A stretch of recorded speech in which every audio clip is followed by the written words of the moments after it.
That's broken up. Dug out by Torrel. Got it back. Scored! The rebound came in front and Gage put it in and scored. Terrell with goal.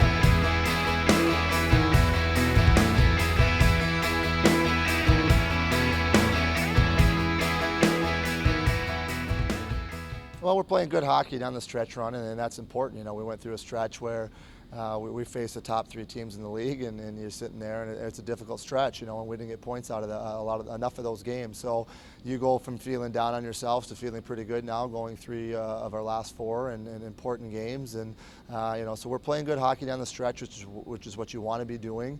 That's critical as you move forward. Playing well at home, it was important to us as well, and obviously have a rivalry game with the Capo Cup on the line. So I thought it was a very important weekend for our team. You know, critical in the rivalry, critical in league points, and we liked the way we're playing. And so we thought a lot of guys played well, played up. You look at Gage Defiel, the way he played, very strong in net. Our team defense again was getting back to that, you know, that good structure that we've had for the majority of the season, and we're starting to create a little bit more offense, and that's obviously huge if we can do that.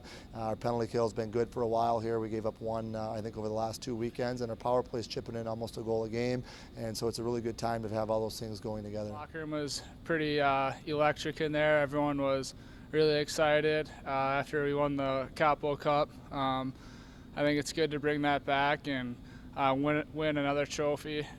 We won the Florida Trophy last year, and then obviously the Capo this year, which is, I think, is great for the team, for the morale, and clinching a playoff spot is huge too. I think everyone's pretty excited about that, and I think we kind of knew that we had a playoff spot going into it if we kept to the grindstone, but it's good to clinch it and then go into this series against Ferris with some confidence.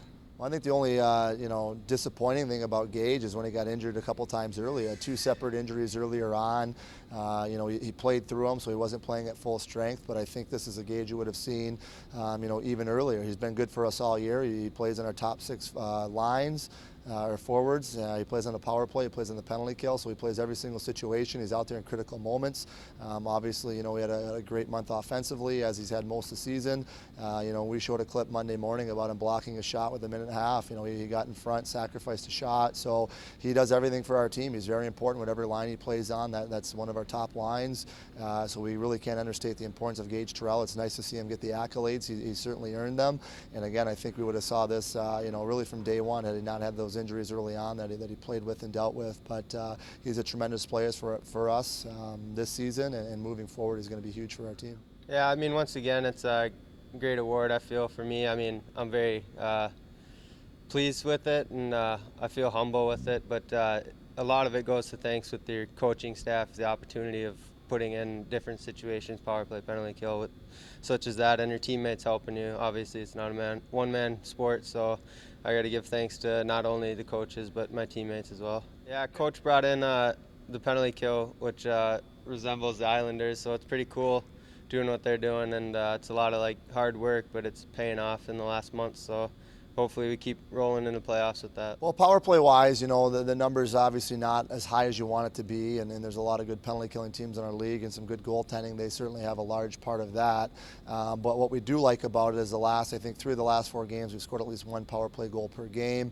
I think 2 or 3 of those have been game-winning goals, so that's tremendous. You know, you want to get at least 1 per game, and you want to win the special teams battle. With our penalty kill the way it's been most of the season, the majority of the season, you know, we've balanced that out pretty well. If we can get our power play to continue to cash in 1 per game, that's a huge piece of it. So, and as you mentioned, you know, Gage is a big piece of that. He's one of our top 4 penalty killers. He's on one of our power play groups, and you know, through that stretch of play for him in February to lead the league in scoring for freshmen, he's got a lot of that on the power play, and he does a good job of creating on it. Yeah, Mackin's obviously a very good player. I played against him last year in the BC, so I know what kind of player he is. He's a very good player, so it'll be fun. I didn't play against them in Ferris when they're at home. I was out, and it'll be interesting. So I don't really know what the atmosphere is like down there, but I've just heard about it, so it'll be fun to see him and play against him again. Well, we had a goal coming into the preseason of finishing at home ice, and obviously, you know, we're going to fall a little bit short of that goal. but it's in front of us to play our best and to get to 6th spot. So I think that's important to shoot for. We need a little bit of help to achieve that goal, but we also have to take care of our own end of it and our own business. So, we got a chance to go into Ferris, and there's another, GLIAC rival, a school we know well, and a short trip down the road there. And, we want to go in and play in a tough environment. I know we don't have a great record there for a long time now, and it's important to us that we change that around. We want to start winning games in that barn, and they're a very tough team to play anywhere, but in their own rink, they're very good. So we want to go in and do a job that way. Also, you want to be playing your best hockey going to the playoffs. We've talked a lot lately that, we want to be peaking at this time. We're not laying off the throttle or gearing back from things. Our off-ice habits, our practice habits, they haven't changed a whole lot. We've gone a little bit quicker to stay fresh, but we want to be peaking right now, and I think you're seeing some of that play. So it's important we go in there and we play good hockey, and, we give ourselves a chance to be successful and get a couple wins. Well, obviously you want to come away with at least 2 points for this, a split on the road, but it'd be fun to come away with finally a sweep. We've only had one so far this year, so it'll be fun to get that, and knowing that they're also trying for another spot, whether they're in 4th right now, I think, so maybe they can drop or go up. So trying to take points away from them is also a good thing. I think we just want to come out and play hard and then keep that rolling in the playoffs.